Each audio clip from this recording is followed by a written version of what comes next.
Hey everyone, it's September. Where did the summer go? Although not officially over yet. And there's lots of exciting things happening in September in stand-up paddling and paddling in general.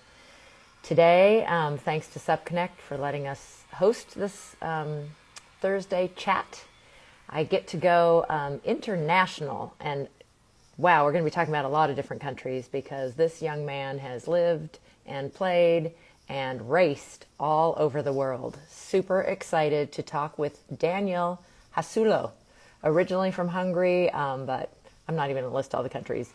Based in a couple other places, living right now somewhere else, and I'm going to be seeing him next week in Hungary, his home country, which is super exciting.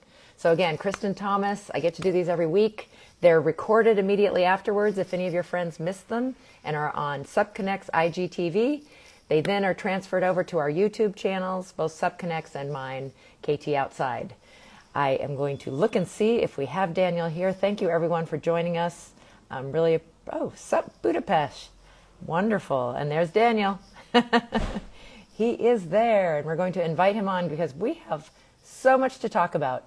So exciting to talk to these young paddlers who have had very busy... How come your name's not showing up for me? Let me see. I know you're there because I see your name on the list. Right there. Sending you a request to join me, and then we're going to both be on the screen in just a moment. Hello. You are such a good sport because it's 9 p.m. at night, and as we're going to talk about, you have addition to the family. You have started 3 generations of Hasulyos, so you've had a busy couple years during COVID, but maybe not so much in racing, but it's starting again. I just want to say first, congratulations. Great racing on the Euro Tour just last weekend in Prague. That was exciting. But you are now back in Portugal, and that is where your family, I think, is sort of based right now and where the training center, if you want to call it, is. And I think you're bringing your family, though, with you on these adventures, your new young family. So let's start before, there's so much to talk about with you, Daniel, but I want to talk first about how you got into it. I know you're from a family of athletes, so I think you were born into a paddling family. Is that right? Or like a sporty family, I would say, with mom being an ultra endurance.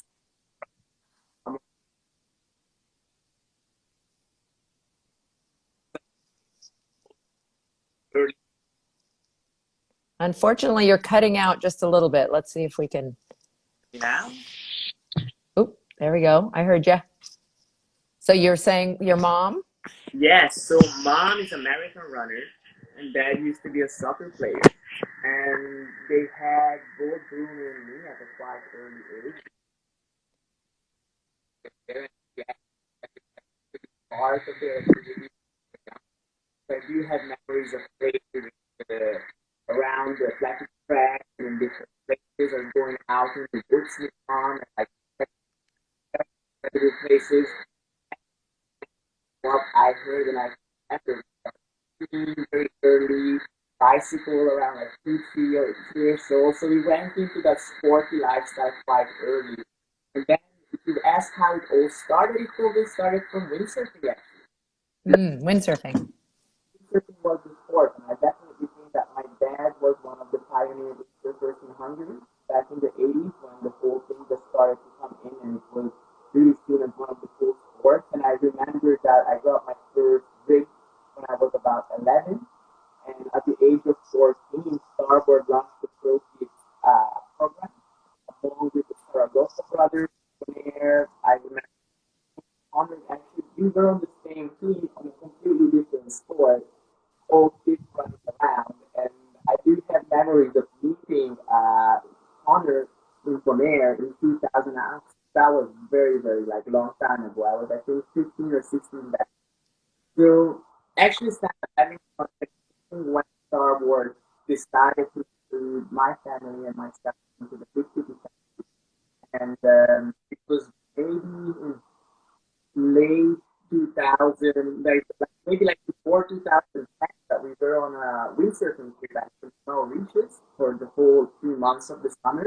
In a couple of days, there was really no wind, and we saw these locals and people from the surf school over there just grabbed horse and sat out on the reef, and we said, whoa, that looks great, you know, like this is something that maybe we could imagine to do. And at the time, what if we would track down the dam 2,800 kilometers? I'm not sure how much in miles, but we said, wouldn't it be cool to just settle down the dam, cross the country, the third largest river in Europe? I don't know what to leave, but we said, Bruno,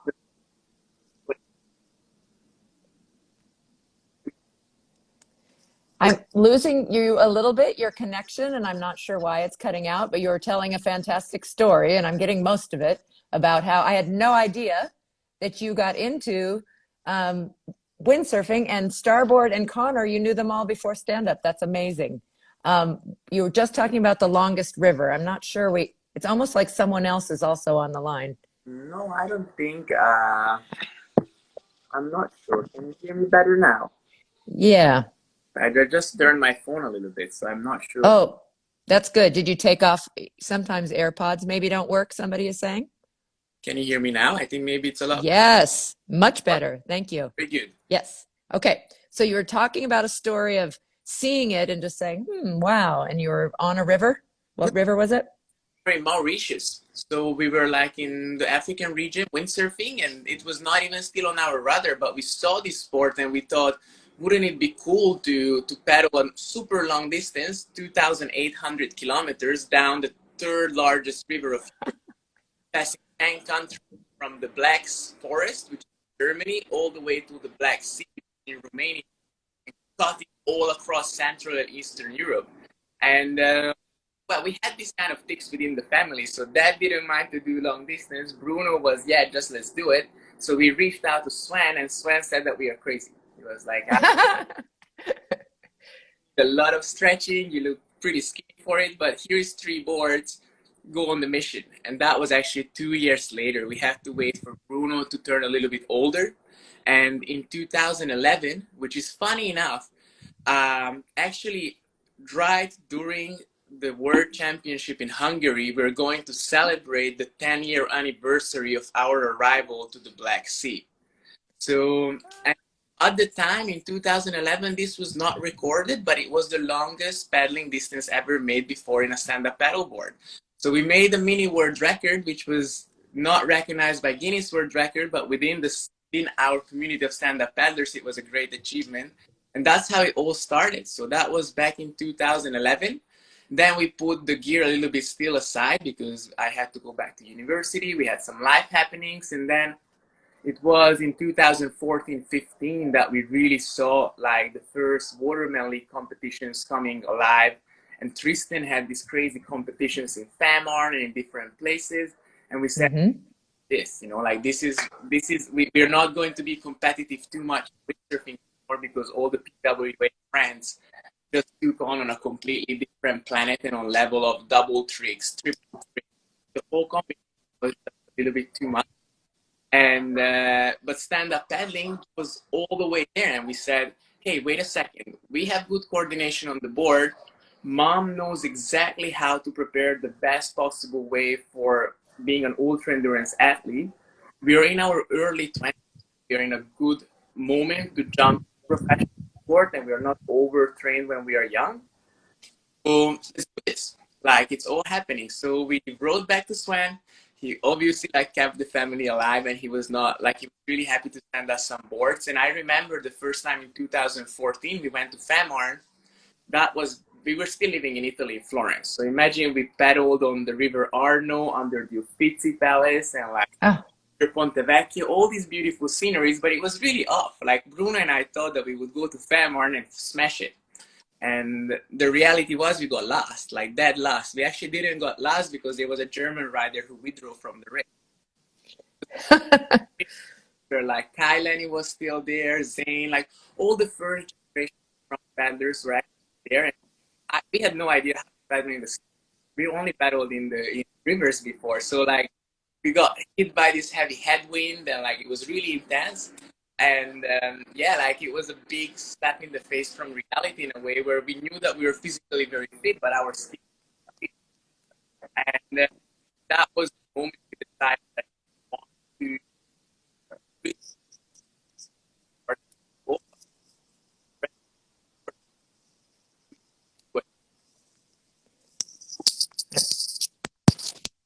You a little bit again. It was so good there for a while. Oh my gosh, what a story, because I don't think I've ever heard of one starting with an ultra marathon distance, but also so scientific and calculated that your family of athletes really knew, ooh, you saw something, you saw the approach. But I love that sometimes we are humbled by it, aren't we? Especially when Mother Nature is involved and headwinds and waves and things that you couldn't practice for in the river. Amazing. Yeah, so that was big part of it. And then we saw that if we wanted to be serious, we needed to go to an ocean loving nation and somewhere where we could practice properly. And we saw that New Zealand was way out of the game, having 2-3 competitions weekly between the Takapuna Beach series, like the weekend series in a different part of the city. So like actually still nowadays, like there was so many events happening in New Zealand that we knew that if we wanted to go somewhere, that was the spot, because the ocean was super strong. The level of the national, like the national level was really high, and we just packed our things, packed a couple of containers and moved out to New Zealand and followed our dreams. And then that was in 2015. And ever since then, we are getting better and better. In 2015, at the end of a long preparation, where actually Sean Pointer, Zane, Schweitzer, and Connor came to visit us in New Zealand. Just after that, I won my first national title, which was the New Zealand national title, both in the distance and in the technical. And ever since then, we haven't stopped. And we just keep on going and try to improve year by year, month by month, and just trying to put as much into our body as we can and then share with the community around the world. Wonderful. Well, I like to think everybody knows you, but on Supconnect, we have all kinds of listeners that are at all levels and aren't necessarily even into racing. So we do have to explain that you are part of a brother duo, the SUPBROz with a Z, and you're the older of the two brothers. I don't know how much older you are than Bruno. 2 years? Years. Also, many people think we're twins, and we have heard some crazy stories, but we're 3 years apart. So, and in the South, actually, it's a tribute to New Zealand, because that's where our story started. So like it was New Zealand that really gave us a kick, and Jeremy Stephenson, who is the Starboard distributor and an amazing ocean paddler, he really beat it hardly on us and just said that like, if this is your goal, I think you have the potential, but this is how it's going to go. And from pretty much zero knowledge of ocean paddling, because we're always windsurfing, just running across the ocean, we've never really felt what it meant like to move with it. We just really took the gear off and went back to our pace and just started to learn how to go and like what to look for when you're out there. That is so interesting, because I think, reading wind in windsurfing, and so, there's the wing and everything now. I always think of that as so attached to Mother Nature, but reading water is so much more important. Yeah. Wind is still a big factor too, but being able to read bumps and tides and know that. So wow, New Zealand. I didn't know that part of your story. You have lived in many countries. So training in Portugal right now, but you are based in, you said both, I knew about Thailand, and we'll talk about, what you do for Starboard, but also Bali, yes? Yes, over the last 4 years, I've spent at least 1 year in Bali for sure, but probably a little bit more. So every time I'm not on tour or not working on R&D development in Bangkok, I spend most of my time in Bali, because it's an amazing spot for training. They have an amazing culture. Their farming is really good, so you have good nutrients all year long. And the power of the ocean is just on another level. I think many people have seen Indonesia through movies or have heard about the environment around there, and truly to have the chance to have warm water and massive up to like 13-15 foot waves eventually sometimes, but that's not where we usually paddle. But to have that range of and strength of power of the ocean really changed and gave us a big boost also in all sorts of ocean races after. And at the beginning, Bruno actually joined me there for quite a long time, and also my parents did move to Bali for 2 years. So that was their base previously before they moved to Portugal. And yeah, like Bali is just a big part of our life, till the point where in 2020 I spent 10 months in Bali, where not only we finished my wife's pregnancy, but we welcomed our baby on the world. And it was Oh. such an amazing experience being on the island surrounded by volcanoes, having to really take off from big cities in general. So yeah, last year I spent almost all year in Bali, even if I wanted to or not. We actually went there for a photo shoot with a big Starboard crew for just a month and a couple of hand luggages, and we ended up staying for 9 months straight. A lot of life happening. So that was a big bonus. I cannot complain. It was one of the best years of my life. That's wonderful. And congratulations to you. And so your wife is also Balinese then, yes? Sai is from Thailand. She's from Thailand. Okay. And you're back in Thailand. Yeah. And how old is your beautiful little baby girl now? 1 year and 1 month. So 13 months old, and she's enjoying Portugal at its best. She's exploring all the new tastes and breads and cheese and ham and like all sorts of different foods that we had a little bit less, for example, around when we were in Southeast Asia. But definitely she's loving it, and it's been really, really good. And she's a great traveler. We started to travel with us at an early age, also back from Bali, then to Thailand, and then within Thailand we traveled quite a bit. And even just last weekend, she just hopped over from one country to the other to come back for the event, and she's traveling like a little champ. So I really, really. That's wonderful. I hope it continues in that direction. Let's get back to your mom and as a marathoner and a trainer, the SEPA. What does that stand for? And tell us all that. Is it both parents involved, or is it mainly your mom who heads that up? Both parents are involved in the sense that mom is definitely more focused on the scientific background and on the preparation of the training programs, but then dad is really present in the execution, where it comes to coming close to us with the boat, analyzing videos, and like really like putting that extra like eye and like strictness there, which is whipping, and it's extremely important when it comes to high performance and solid like professional training. SEPA stands for Strength and Endurance Performance Academy. Mm-hmm. Great words, all three of them, yeah, or four. Strength and Endurance Performance Academy, and it's something that we actually did start in New Zealand. So the academy is a moving concept, but the knowledge is what keeps it together. So we can set it up pretty much in every location, and is strictly based on through a very scientific and very professional approach to high performance training for stand-up paddleboarding. Then later, obviously, mom has developed programs that are also for amateurs, because we've seen that what we are doing got to a very good result, pretty much from zero, both with my parents, with my brother, managed to achieve a world champion title. So we believe that the training program and the system that is behind it works really well. And yeah, like it's based on, like, basically both of my parents are Olympic level high performance coaches, and they have master degrees in this. So it was just a matter of time when we and how we put the puzzles together. And yeah, like it looks like we have a good recipe. And at the moment, we have been training in Porto with the SEPA Academy. Bruno is based here. Mom and dad are moving a bit around, but at the moment, they're also in Portugal.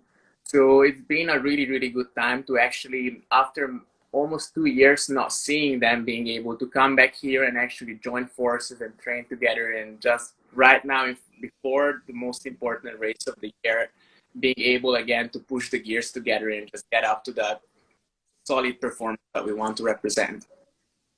Absolutely fantastic. There is one thing slightly unfortunate about next week, and that's that there are two races, one that you have a goal to be a champion and one that you have, I believe, been a champion before at and are a regular at, are unfortunately at the same time. And we really hope that in stand-up we can stop having these overlaps. But right now, coming out of the pandemic, I think there's going to be, at least for a few months, a lot of it as things open up and we can finally have events. So very unfortunate, the 11 city tours, which I know loves you and your brother both love that event. So I just want to give them a shout out that I'm sorry that we will be in Hungary. But I know they will have a successful event also, even though they're missing some very important people like you. We've been talking with Ritske. Ritske is the organizer, is the member Mhm. who is, I think, but yeah, like we've been a lot of talks and trying to say a week before or a week after, but it has been already difficult enough to get permission of everybody to fly in and get the registrations blocked in properly. Yeah. Had to make a very hard decision, and after many years where we've been present, especially Bruno has been more present. I skipped a couple of years because of life happenings, and last year I couldn't go back up. But I was actually planning to do the race this year, and it wasn't scheduled. And even our training till a certain point was built up to be able to actually pedal 200 not just 18 when it comes to long distance. So it was definitely one of those moments where we just had to take a deep breath. Like this that would be more the career and the racing for everybody at the end. Being able to represent Hungary during the World Championship is a opportunity. We all understood with Ritske that that was going to be our priority, but our hearts are there. I see getting ready. I know that kind of run. I really miss the tiredness that get after all those kilometers. Yeah. It's one that's on my bucket list of things I would like to do, and I hope to do it some year. And we'll make sure there isn't a conflict again. Yes, definitely. Like, I mean, this year there has been so many events popping up. Like, it's all the situation around the world with pandemic. Mm-hmm. The level of national events all across Europe and all across the world in different countries has been coming up very nicely. And so I'm truly looking forward to see in 2022, which is going to be the tour, like all the international athletes are going to join and travel together more as a family. Because there is, just in France last weekend, there was 2 events while in Prague we were racing. Then in Denmark there was another event. I'm not sure what was going on in the US.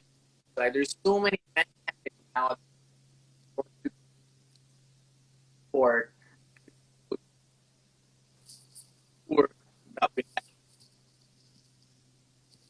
Yeah. knowledge.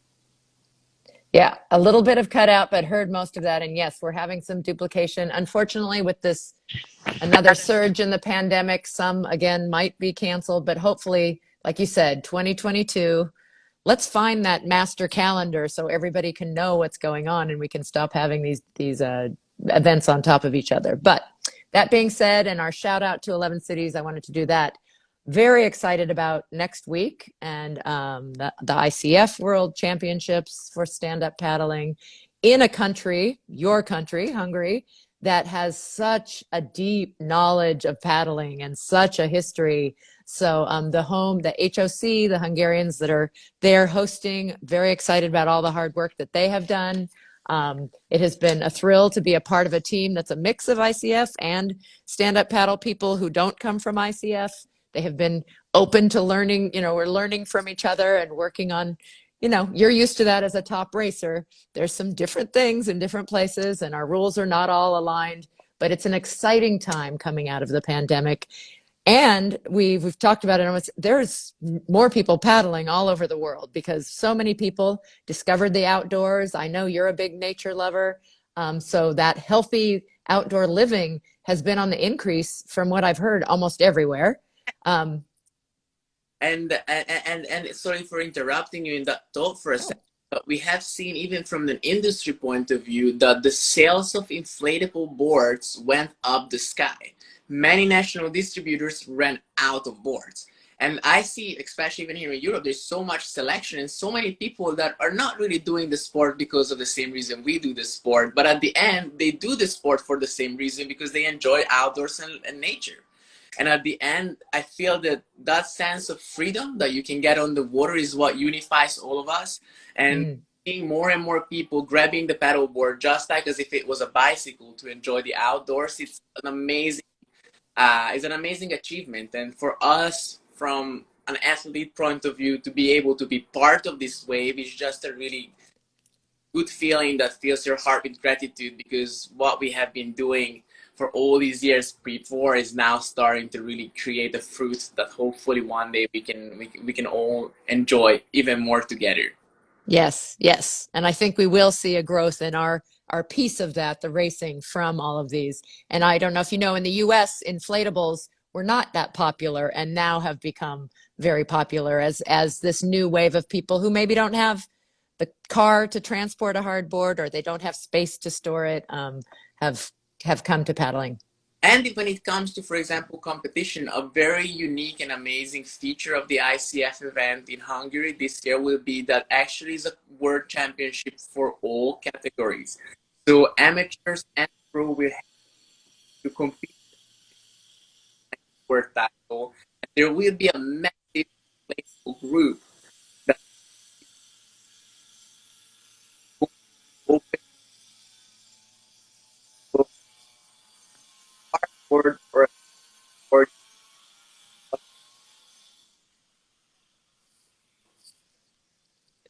Oops, we lost you again. can you hear me? Yes. I don't know why it occasionally cuts out. Sounds like you have some constructions going on behind you. Could be this side. But yeah, like, you know, like in Hungary at the moment there's more than 400 400. get 400, a lot of participants, and the number is keep on growing, and I'm pretty sure that next week there will be more and more people coming. And I was talking about this with Bruno the other day, that since Denmark we didn't have this large-scale international SUP event in Europe, and being able to host the World Championship in this crucial moment of the growth of the sport in a centralized European country where many nations can fly in or like drive in very easily, I think is going to give a really good chance to many nations to showcase their power, to match their values, and like to really like come together and as a big SUP community have a lot of people on the water. So this is going to be a great event next week, and I cannot wait to share all the emotions with everybody. Yeah, very exciting. Well, let's switch gears a little bit, because you do R&D for Starboard, and you had some new things that you've been involved with coming out. Can you tell us about, I think it's a paddle?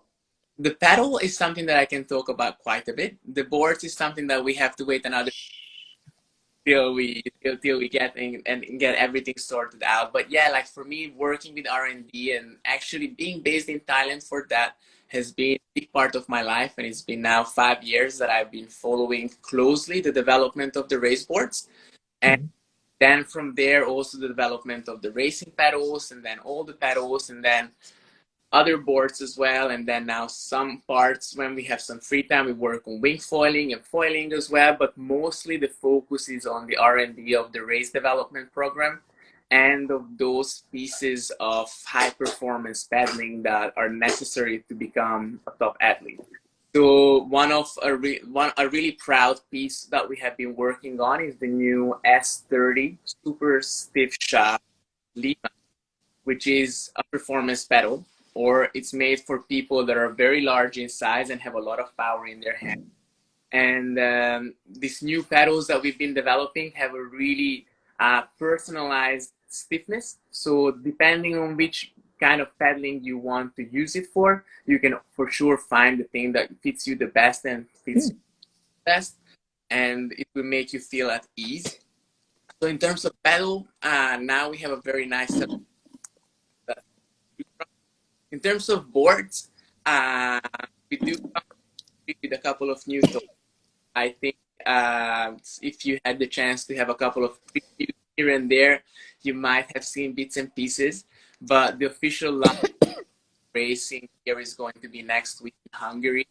And we have been working really hardly to a competitive, very new board that really like the way paddle on flat water in race, just make more people friendly, even more enjoyable to paddle. So we definitely Excuse me.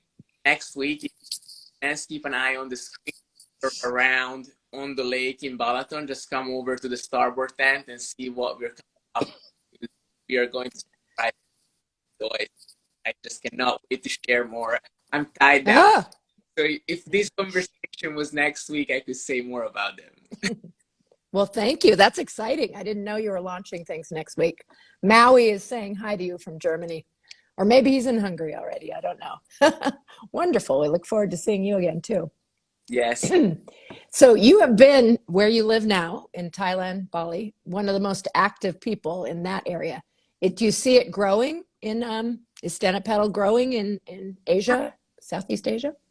Besides the R&D and the training doing, I had the amazing chance to be coaching the national team of Thailand. And that has been a big part of my last year. Neat. Pretty much since I that was late October in 2020, all the way till now, I have been closely following the development of the sport in Thailand, till the point that our national champion is coming to Hungary, ICF as well. And we're talking about a 16-year-old boy who is an absolute dark horse.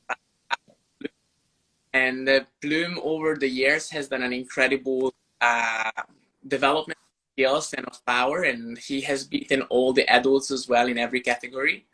And he's going to be standing in the starting line at the junior under 18 event in Hungary.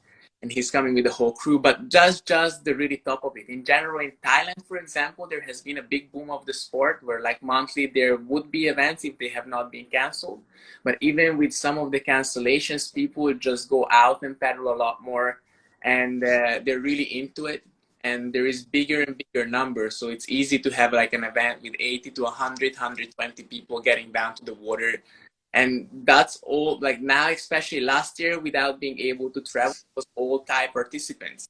So having the power to move these masses from one place to the other, even within Thailand, is something that is very new. And it's amazing to see that the same thing is happening here, the same thing in Taiwan, North and South Korea, in all different areas where I had the chance to travel these past years.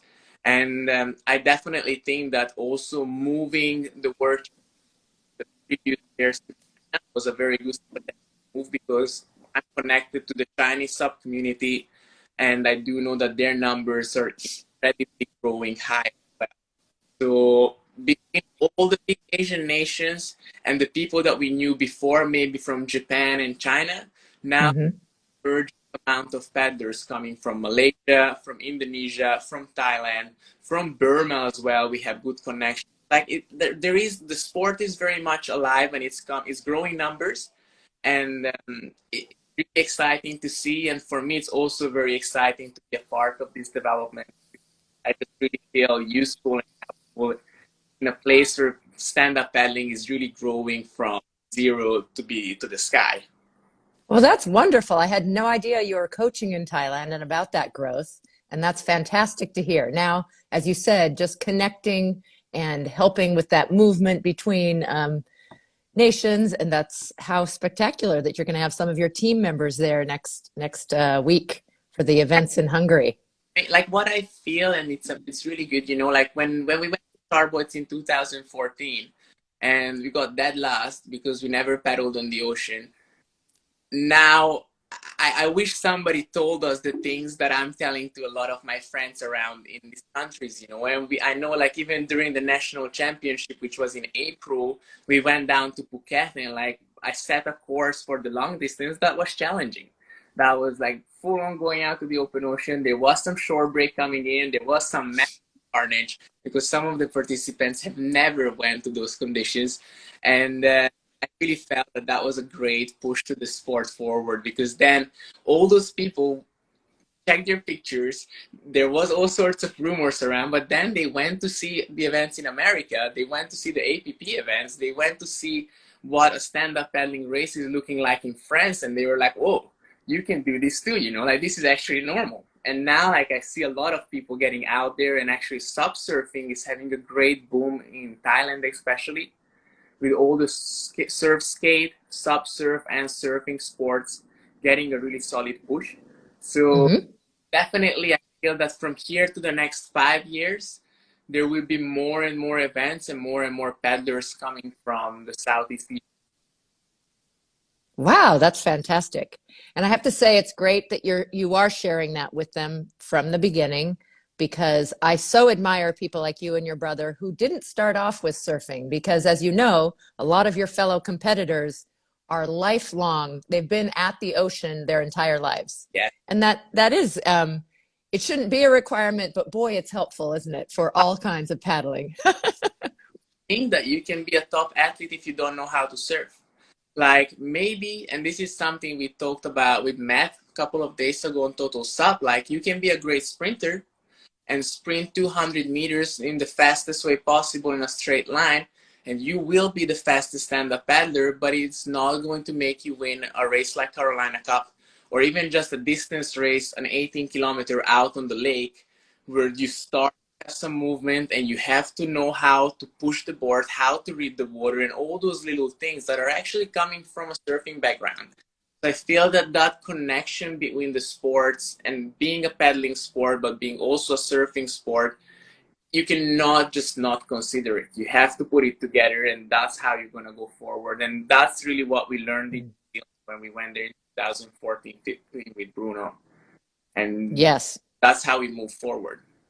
And I think that's not to get in too deep with what has happened at the top level with ISA and ICF, but I think they kind of don't have that same knowledge that we do who have participated for long enough about how it really is a blend. And I can see both of their points about why they feel we belong with them, but we really are truly a blend and a hybrid. And how do we bring that together? And we are a special and unique sport. But I, of course, I love all, being outdoors. I love all paddling, but boy, I love stand-up paddling. And I just think you mentioned the bicycle of the water. We are the most versatile, and you can do it anywhere on any kind of water. Yeah, that's the most correct way to put it, I think. And this is what, I mean, my daughter loves to be on the board and she cannot even walk, and then I would go out and paddle with Sai while she was pregnant, and she just loved it. And then in the meantime, like, for example, all the elder people that I know that are friends of the family, they started stand-up paddling because they felt that it was a great way to reconnect and to go across the lake where they have usually just drive around, gave them a new perspective of life. And I feel that kind of sense of expedition and of exploration and freedom that you get from stand-up paddling is really a key to amazing sport. And I here to 10 years forward, it will be like a bicycle. And there's so many types of bicycle. We can BMX, we can downhill, we can go on the road. Like, there's also bicycles, and they're all 2 cycles and they go forward. We have a very similar, simple tool that we can use in a very versatile way. And I think that if we can share that kind of love towards the sport itself is what's going to make us grow big and more important in the world of sports when it comes to then a global view. Yeah, absolutely. But I think people might be surprised sometimes how much love there is for the expedition, the freedom, the community, all the different things that it brings us besides just racing. Yeah. That we, as competitive as we might be, and boy, I mean, your family has an amazing process and training and, goals, but that doesn't mean you can't enjoy it on so many levels with, family. We're really taking it to an extreme, but we like extremes from what we know from before as well. And but that sense of love for nature and for exploration that comes from all the other sports from before is what really keeps us here doing it. And regardless all the 2, 3, 4 trainings a day, I don't feel I'm working a minute because I'm doing stand-up paddling and it's what I love. And I feel that that's the kind of feeling that I could never get in an office, like regardless what I would be working, I would not have that sense of freedom and that sense of like liberating energy that comes from within when you're out in the water. Well, hard as it is, one of the questions I like to ask is, but you've already answered, is what do you love most about it? But you have mentioned that freedom, which does lead to other things a number of times. What I'd love to get from you, though, as such a practiced and focused SUP racer, are some tips as a racer about maybe on the training side, instead of just how to get into racing? We kind of talked about that. What are some training tips that you might give people who want to race or are racing? Don't stop. Like really important that I feel that every time you go out on the water, you reach that point where you're like, why am I doing it? You know, like you get to it. It's a relatively slow sport, so don't expect to be cutting across and like having crazy drifts unless you catch a big wave coming from behind you, and then you really shift to a new world. But in general, when you go out stand-up paddling, just as you were going for a walk or like on a bicycle tour, there is the moment where you hit that sense of uncomfort where like you're like, okay, this is taking a little long and my body's feeling it. What should I do? So like in those moments, just keep on breathing, give a big smile to nature, and just appreciate your surrounding, and that will get you through the next 5 minutes, the next 7 minutes. And especially something we learned in New Zealand was our mentor Jeremy told us that pain and discomfort is a 7-minute mental state of mind. In 7 minutes, you can kind of get used to things. Imagine just to be stepping into a very stinky room. This is how he explained it to us. And at the beginning, you're like, oh, this is disgusting. Then kind of get used to it, and then you forget about it, and you can actually have a discussion that is pleasant in a place that is really not pleasant. And your brain just slowly smoothens out those vibrations that doesn't make you feel comfortable. I feel that especially for stand-up paddling, if you have a goal to paddle A to B, don't get discouraged halfway from a little sense of discomfort. Just go through and get to that point, and the sense of achievement that you get when you arrive at that point B is going to make you go back and back and back again and again. And the further you can move your points on the map, the more moment. Yeah, what an excellent one. I have never heard the 7-minute thing. That's very interesting, but what a good way of looking at it, that it's short term and it's temporary and you can get through it.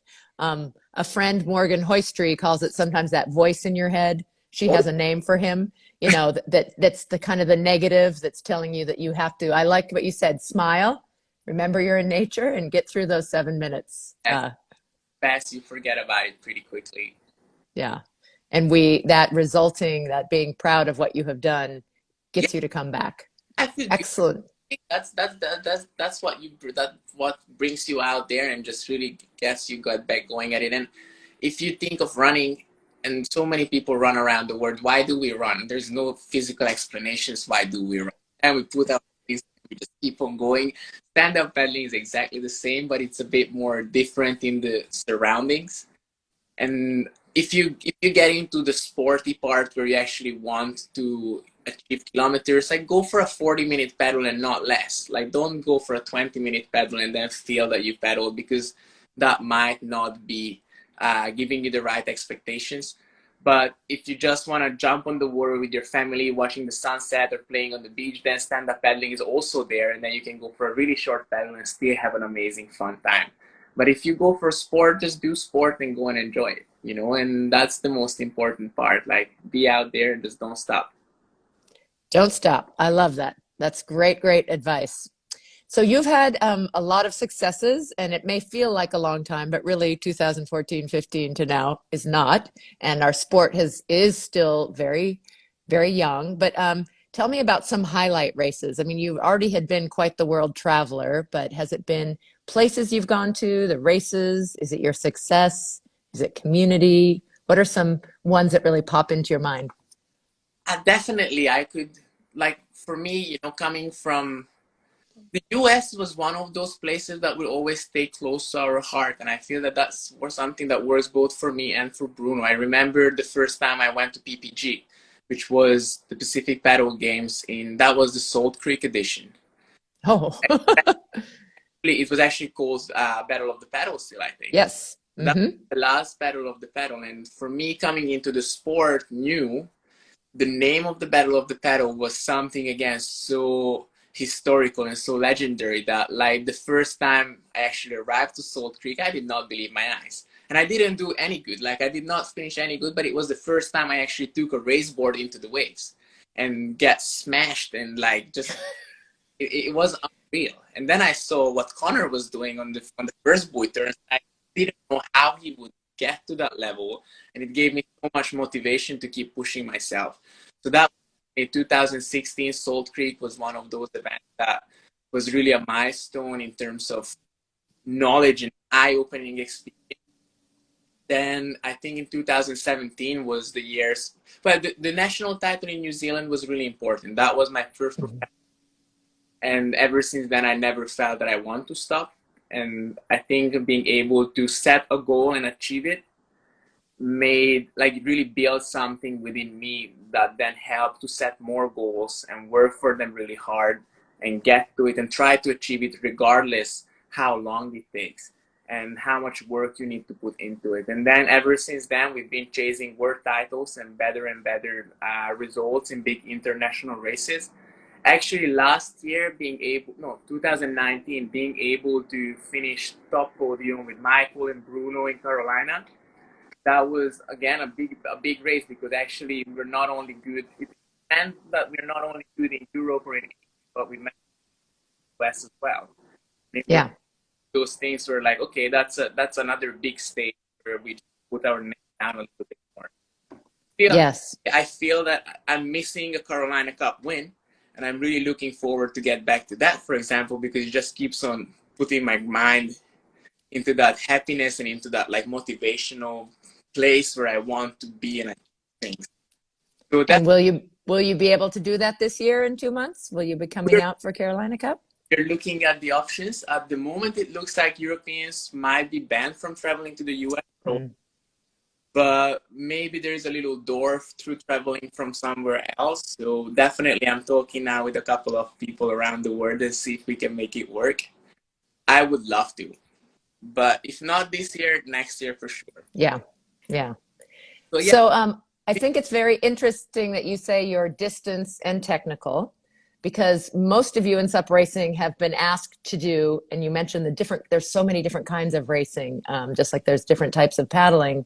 But I'm hearing that more and more, and I think makes sense, and it's completely fair. If you were a track athlete, your mother's a marathoner, probably she doesn't consider the 100 meters to be one of her main events when she goes to, when she was at her prime. So to expect all of you guys to be, you are good at everything, but there are things you are better at, or you like better, or you want to focus on. I think that's wonderful. And I think you said your technical and distance are the two you consider. I've going distances since I started the sport. So we started with an ultra long distance, 2,800 kilometers in 28 days. That was like paddled every day between 40 to 70 kilometers for 20. That's a huge amount of kilometers, and we didn't get bored. Like, we didn't leave there saying, we never do it again. We said we want more. So definitely distance is something that is within us, and I think it's more the sense of satisfaction that you get at the end of a long race that keeps going back at it. And really feel that distance is the field where I can push my gears to the max and have a sense of satisfaction regardless the position that I achieve. When it comes to tech races, like year by year, I've been climbing higher and higher in the rankings. And now if I don't manage to get a podium, I don't feel that good, because at the end it's a battle. And regardless what happens in 1.5 to 4 kilometers, being able to pedal 220, I don't get that exulting sense of euphoria when you pass the finish line, unless you finish first, and then you hit then everything. So definitely these two are the things that they make me go back at this kind of race. On the technical side, trying to battle with the best athletes of the world, and there's so many friends, starting from my own team members to my own brother to all sorts of different team riders all across the country. There is a good bunch of maybe 20-30 riders that are on a similar level, that on a good day can beat each other depending on how the conditions come together. And I think able to share that intense emotion on the water on a short race really makes you feel like you're going to a battle. On the other side, when you go for a distance, is a race against yourself. And if you know that you have prepared the best, and you know that you're giving your maximum in those 18, 20, 40 kilometers. Regardless how you finish, at the end, you have a very deep sense of satisfaction because you already passed that line, like in a marathon, where you have to fight yourself to get to the finish. Yeah, you Yes, have to get through those 7-minute pieces. on. So definitely you have a couple of those steps. And yeah, I have been training my entire life in a sense for these longer distances. So for me, training was never really something that caught my eye too much or that I would enjoy. I do sprint when it's absolutely necessary and the event is combining the results. And at the end, at every start line, you have to make a full sprint. So you cannot not be able to sprint. But at the moment, I just see some of, especially from Eastern Europe, and especially even, for example, some of the rider friends that we had within the small community, they love sprinting and they're really good at it. And they don't like distance paddling, but they're still really good at it. But then, like when at the end, like when we put things together, some of us are a little bit better in one field and some of us are a little bit better in the other. In Hungary, I will not do the 200-meter sprint because I know that there's people that are going there and they have trained for years just for that. Just like I trained for years to be able to go fast enough on 18 kilometers.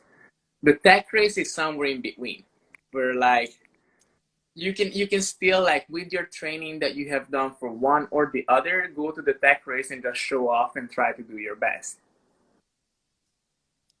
All about those turns, and that's something that for the is different for ICF because of the use of the boards and pivots and noses coming up and But for example, from an ISA or an APP point of view, like I have been lucky enough to be able to participate to all those races, and I love technical races because I spend luckily so much time on the water that I had the chance to perfect and to study and to perfection the skills and like being able to turn the board. But definitely from an ICF perspective, this is something new to the sport.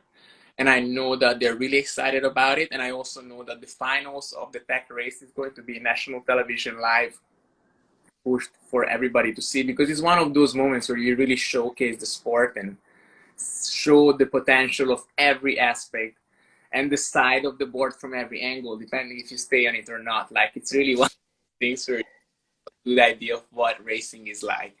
yeah, excited for that televised amount.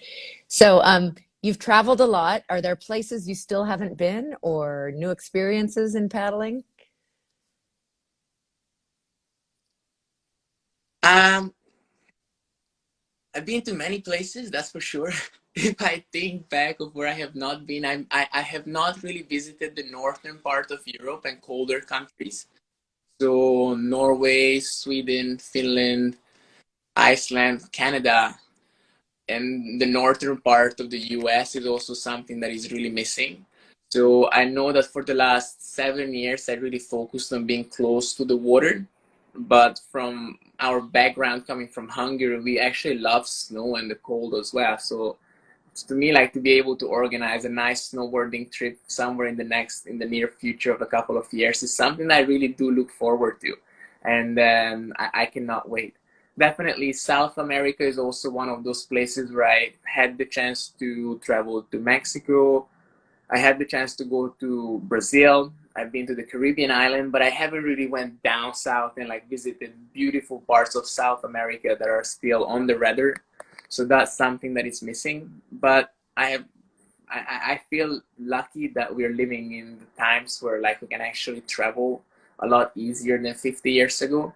So Mm-hmm. I feel that I'm not in a rush to see everything, and we have a lifetime of time to explore, hopefully with my family, and just connecting to a lot of new places. Yeah. Well, what an exciting time you've had, both on and off the water, but you've had, especially during COVID, the off water. Congratulations again on new family and adding. I'm sure if you don't follow Daniel, you should on social media, and he posts pictures of his beautiful wife and daughter. How about goals and like the future? You said you're looking at Carolina again. In general, easier to travel in this day and age, but right now with COVID, there's some big challenges. what are you hoping for in 22, or what are some goals? Well, I know you have an immediate goal for next week, right? Should start with that. Okay. Ooh. Okay, I'm back. Okay, goals. So yeah, the biggest goal is to perform at my best next week in Hungary. And I really hope that APP comes to life again. And I love racing in Tristan's races because it's really summing up some of the best riders from around the world. And I cannot wait to have his tour alive again and go out to compete over there. Definitely all these.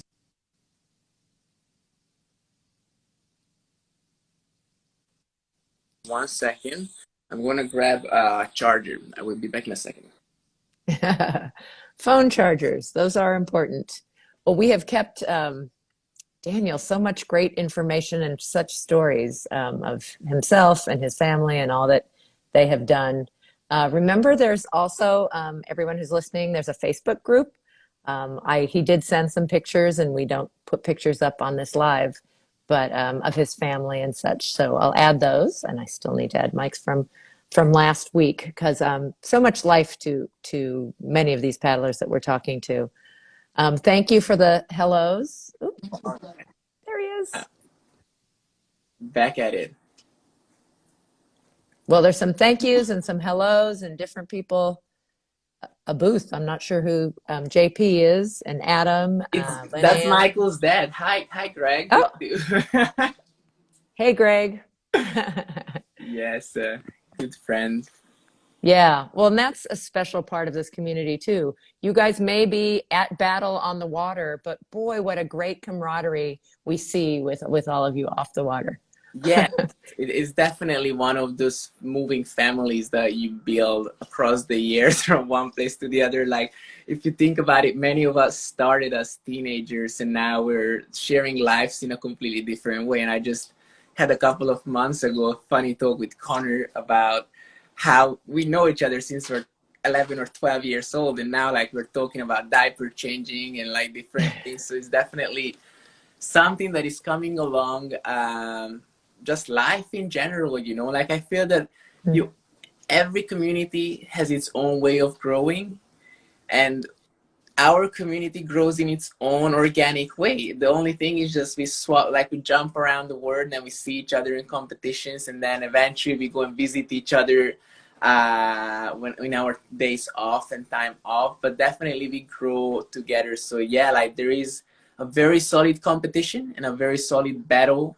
And I'm sure that we are the first people to like really go deep into it and be very competitive when it comes to racing. But then I feel that once all of that is done, we put it aside and we have an amazing community that just has been very supportive all through these years. Well, and you're already a part of history because you're the early, pros, and you have had to really, lay new ground and start things for the first time and be flexible when things change a lot. Boy, it's been quite a 10-year ride. And so interesting that so many of you, again, did start as teenagers and have grown up kind of in this. Yeah. Well, we're still not adults. I don't feel like an adult. But not even having a baby? No, it doesn't change. But yeah, it's good to see life happening around in such a pretty way. And at the end, when I look back at all the pictures and all the amazing places, I just cannot believe. And it just fills me really with a lot of gratitude, towards life and sponsors, supporters, family. Like there's so much effort going into being able to do this kind of lifestyle.